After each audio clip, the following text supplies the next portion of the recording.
Hey everybody, do you know what time it is? It is time for some more Let's Play Pokemon Colosseum. In the last part, I made a return to live commentary in kind of a weird way. I had a really hard time finding what I'm supposed to do in this game, but after pulling a few shenanigans and figuring out what I'm supposed to do, we made a return to the Shadow Pokémon Lab, if I can speak, in an attempt to find Verde and get his Shadow Bayleaf.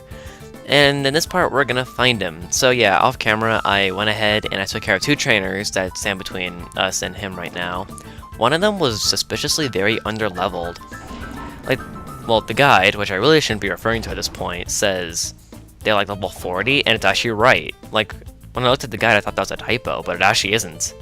Like, in the game, they actually threw in a trainer that has like level 43 Pokemon. I really don't know why they did that, but Alright, the trainer that we're about to fight, Verde, has Psychic and Poison types, so I'm starting off with Espeon and Umbreon. And there he is, where Ian was. Arrgh! I'm a pirate. The data's not here anymore. How are we supposed to make more Shadow Pokemon with it? Wah! How did you sneak up on me like that? Huh? Don't I know you from somewhere, like at the Mirror's house? Yep. We met you at the beginning of the game, but we didn't want your Bayleaf. We wanted Quilava instead. Well, actually, I really didn't want that one either. Yeah, I'm probably one of the this is probably one of the only Pokemon Colosseum Let's Plays on YouTube that didn't use the starter. But that's something I normally don't do in Pokemon games. What the? Oh. I apologize if you can hear that. I have a stream open on Google Chrome, and sometimes it just randomly starts putting on an ad. Like even if I have the stream muted, it will still do the ad sometimes, and it's really annoying. But okay, at this point, I've X'd out the stream, and yet it's still... Okay, there we go. Yeah, the stream I have up is Slim Kirby, sorry about that. Alright, so I really don't think... Oh yeah, we had the Master Ball glitch, what am I doing? Yeah, I haven't caught a Pokemon since... Actually, this is the first time I've caught a Shadow Pokemon in months, because that first episode I recorded was, once again, recorded before I left for vacation, so... And speaking of that vacation, I kind of wanted to explain that a little bit more, and wow, my guide was wrong. This trainer doesn't have Psychic and Poison types. Once again, at this point, it really isn't that much of a surprise, but... Yes, so I kinda... Like, I didn't do a very good job explaining what I was actually doing on my vacation. Like, I was talking about New Jersey and North Carolina. Like, you're probably thinking, where the hell did you go? Well, normally I live in North Dakota. You know, that place that no one cares about? Yeah, that place. And so, every summer, I go to New Jersey to spend time with my dad's side of the family. So I did that this year. I went there for 7 weeks, yada yada. And then I went to North Carolina for 1 more week, so I could spend time with my mom's side of the family. So yeah, that's why I've been talking about North Carolina kind of a lot, even though I've said a bunch of times that my vacation was to New Jersey. And also, I kind of said this, like, I think I might have mentioned this before, but I really don't consider that a vacation, because it's basically just living with a different family member, so... And plus, I'm in a place where I can't record, so that isn't very fun. Like, I consider vacation any time when I'm not in school. Yeah. So anyway, we caught the Shadow Pokemon with no problem. The Master Ball glitch just breaks this game. Actually, I should probably make sure I use that correctly, because, like, once again, it's been a while since I've captured a Shadow Pokemon, so if I screwed that up, that'd be really funny. But, Espeon died, that's no surprise. Oh yeah, Hitmontop, right. Yeah, and once again, it really sucks that I couldn't get Break before the final boss. Like, that would have been really helpful against Evice's Slacking, but... So before recording this, I was playing Mario Party. I kind of already went over my Mario Party addiction.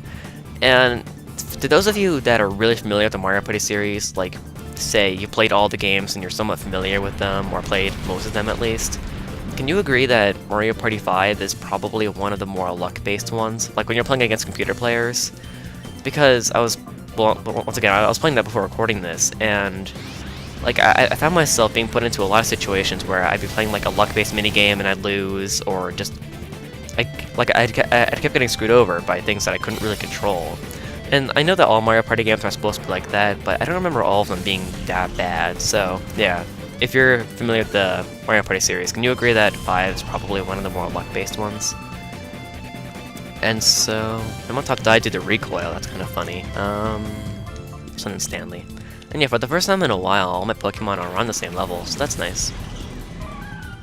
Okay, finish... Oh, he has more... Oh, so he does have a Psychic and Poison type. Okay, so my guide was... Oh, my guide actually wasn't wrong, I just read it incorrectly. Wow, that's kind of ironic. And a little bit embarrassing, but whatever. So yeah, I talked about some Kirby in the last part. Yeah, I mean, I've become a really big fan of his work, as I've already stated. And I've actually been watching him for kind of a while. Like, he was one of the first Let's Players that I kind of started watching a lot. I think I started watching him back when he was doing Donkey Kong 64, for the second time, not his first one. And, okay, speaking of Donkey Kong, I've actually, like, well, just last night, actually, I started, oh, what? Oh, I tried using Psybeam on Grumpig. I keep thinking that Grumpig's a poison type, I don't know why. But, yeah, I started playing through Donkey Kong Country Returns last night. Kind of, sort of, not really inspired by Yoshi and Mario's playthrough, but yeah, well, I'm really addicted to it once again. Like, when it first came out, I was extremely addicted, you know, and I still haven't beaten it 500% or whatever it is. I beat the main game 100%, but then there's like 200 more percent or something. I can't even keep track. But yeah, I'm playing through the main game again, and I'm really enjoying it once again. Like, I'm kind of thinking about doing an LP of that game because it's the kind of game that I could see myself doing. Like, you know, there's a lot of collectibles, and I can normally find them pretty easily. And, you know, if I were to miss one, I could just... Why did I use Psybeam? But anyway, yeah. I could just, you know, cut ahead to me finding it, just like in Kirby's Epic Yarn, actually, you know. So yeah, tell me what you think about that, me doing Donkey Kong Country Returns as an LP. And speaking of... Okay, sorry about that, I got interrupted, which hardly ever happens. Sarcasm. Alright, what was happening? I don't know. Let's end in Geico. Yay, Geico! But as I was saying, yeah, I was talking about Mario Party. So, speaking of LPs, I was thinking of doing Mario Party LPs, just like some Kirby, because I think it'd be kind of successful. I don't know. I might try posting, like, one board, like a 15-turn game, and see how it goes, see how you guys like it or something. And then if you like it, you know, I can make an entire series out of it, because all the Mario Party games that I've played, I really enjoyed. The only ones I haven't played being 1, 3, and 6. And I really want to get 6, because I've been watching some Kirby, of course, and the game looks a lot better than all the other ones, actually. I think if I were to play it, it might be my favorite. But who knows, and he's stressing about being an admin, even though Cypher is done. Okay, then. But now that we have the Bailey, let's GTFO! And yeah, I instinctively looked at my guide to see what to do next. I really shouldn't do that. You would think I learned my lesson by now, but... Yeah, in case you're wondering what guide I'm using, it is... Let's see. Brady Games. Yeah, you might know what guide I'm talking about, actually, because if you had this game when you were smaller, and you had the guide, this might be the one that you had. Because I remember having quite a few friends who had the game and also got this guide, so I don't know. So let's see if we get some kind of email as we leave, get some direction as to where we're supposed to go. Oh, look, I was right. I mind you, this isn't post-commentary, it's just prediction. Alright. Let's see what's up. Receive photos. Sean, did you know your PDA can receive not only email, it can also accept digital photos. I'll send one as a test. And it's one of a Shroomish. How nice. That was a very nice Shroomish. Okay, then that doesn't really give us any kind of direction, but whatever. Normally, in the post-game, after you do something, you just need to go to a different area. Let's go to Mount Battle. Yay! This is a cool area. It's all sandy. No. There we go. Gotta go back to our email, god. Big snag machine. Hi, this is Bit in the Under. There's this freaky rumor going around that Snaggum Holdouts... What? That Snaggum Holdouts fixed a big snag machine. Do you think it's true? Can you look into it, Sean? Alright, guess we have to go back to the Snaggum Hideout for the second time. Alright, so let's head to Snaggum Hideout. Again. Yes, this area is kind of easy to get lost in, to my surprise. Like, in my first couple of playthroughs, I actually spent a lot of time here trying to figure out what to do, but this wasn't here before. 1 max elixir, okay, so... Kinda looks like the layout of the dungeon's a little different. No, that's not the case. When I first came in to this dungeon for the first time, I kind of rushed in and went this way, so yeah, that's why. And we're gonna get ambushed by a trainer. Once again, a lot of the Shadow Pokémon that you miss can be found from the trainer that falls from the ceiling right here, so just one thing that I'd like to mention again. That battle was pretty easy, actually. See, look, like, my Pokemon barely took any damage. Actually, only Espeon did, so, yeah, pretty easy fight. I think that's the same trainer who had the Shadow Ledian back when we were in the Under, but... Moving on. Now, our goal here, I think, is to actually fight Snaggum the leader of Snaggum again. And yeah, we fought him earlier in the game, so... I believe it's this way. I don't know, it's honestly been a while since I played through this, and yes, it is actually. And you can fight the trainer, he's optional. I'm not going to. Can I open this? Thank you. And right up here is... Now that I look at it, he's a pretty hard boss, actually. Oop, didn't mean to do that. Okay, good, so the fight isn't activated just by walking up here, so... I really don't feel like running back and healing Espeon, so I'm just gonna use an item. Let's see, what do I have here? I probably should have stocked up more on healing items, but... Alright, Lemonade works. Okay, I'm kind of curious as to how this will work. This is definitely one of the harder bosses in the game, and he's not here. What? That's kind of BS. 3 rare candies. Okay, I'll take that happily. Nowhere in sight. That's very strange. Oh, did I show us? Wait a minute. Did I show us getting this email right here? Shadow Pokémon. Hi, this is Bit on there. Got some news about those Snaggum holdouts. There's a rumor now about a creepy Smeargle and Ursaring. I think it's worth checking out. Okay, so I guess we're supposed to catch those first? Okay, I'll happily go with it. Once again, my guide is wrong. This stupid guidebook. Like, it wasn't that bad with the main game, but now it's just horrible. Really. So if I remember correctly, we can find the Smeargle, or... I know we find the Smeargle, just I'm not overly sure we find... Oh, hi there. Tell me it's not you again. Oh, wait a minute. Oh yeah, I did miss Pillow Swine. Okay, so this works out pretty well. Yeah, so... I guess... Oh yeah, I think the Shadow Pokémon that you missed in the Under can be found here as well. Okay, that makes sense. So I guess it's only fair that I show me recapturing, or capturing Pillow Swine this time, now that I have the Master Ball glitch, so let's go ahead and do that. And then, oh, derp. I'll just have Crystal use Psychic on Dunsparce very quickly. And okay, that's one Shadow Pokemon out of the way. I believe we only have 2 left after this. Gligar and... Raikou. Yeah, Raikou. Oh, Raikou's gonna be... Well, no, Raikou isn't gonna be that hard, because we have the Master Ball glitch once again, so... Okay, so she's out of the way, and I would like to check which Shadow Pokemon we have left. Okay... Stantler, that's what it was, and Raikou. Is that it? Oh, and these 2. Smeargle and Ursaring. So yeah, in case I haven't already established it, that's pretty much what the end game is all about. Just trying to catch the few remaining Shadow Pokemon that are left. Excuse me. Whether you have gotten the chance to get them or not. So yeah, the post game does introduce some new Shadow Pokemon, and I believe this trainer might have the Stantler.